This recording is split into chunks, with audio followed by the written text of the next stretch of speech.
Peace everybody, Dirty Digits, Scratch DJ Academy, New York City, and we're back again with Monster Energy for another episode of the Crush Quarantine series.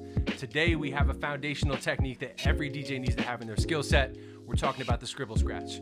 Let's get to our gear, let's turn it up, and here we go. Now for us to be able to do the Scribble Scratch, it's really important that we have the same approach with our gear every single time. So to sort of level up a little bit, I'm going to make sure that whatever platter I'm going to use for scratching, I put my body in front of, and I'm going to get my hand around 9 o'clock on top of that platter, pretend like I have glue on my fingertips. And once I have it locked in right there, I'm going to start my platter spinning, and I really need to pay attention to where I have my cue set. I like to do my cue at 12 o'clock. You can do it wherever you want, but once you have it where you like it, we're going to lock it in with a sample, and we're ready to go. And the Scribble Scratch is just a forward and back motion, just like the baby. What makes it different is that it's double time. So we need to try to get this thing going twice as fast. So it sounds like this.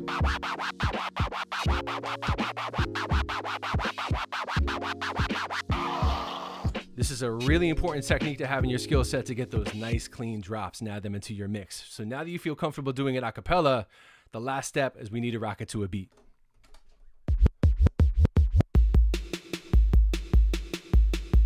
Now again, we need to make sure that we rock this thing double time, which is twice as fast as we go to the beat. So as my baby scratch, it's just normal time, the scribble is.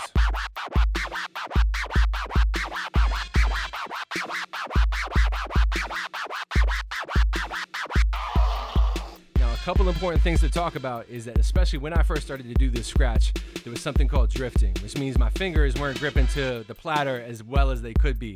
So my scratch sort of sounded and looked like this. It would get away from me. It's really important that we make sure we keep bringing our cue back to that same exact spot every single time to properly execute this scratch. So let's try that one more time. 7, 8.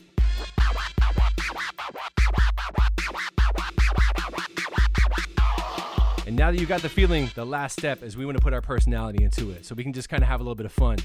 Remember, sound is vibration, so we want to make sure we move the record however we feel. It's going to sound like this.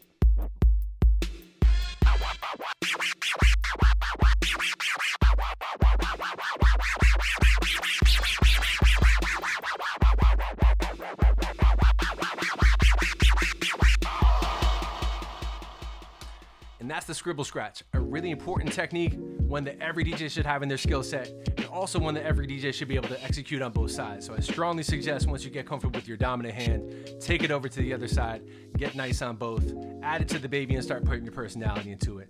As always, we're gonna level up in the next video. Until then, Dirty Digits, Scratch DJ Academy, New York City, peace.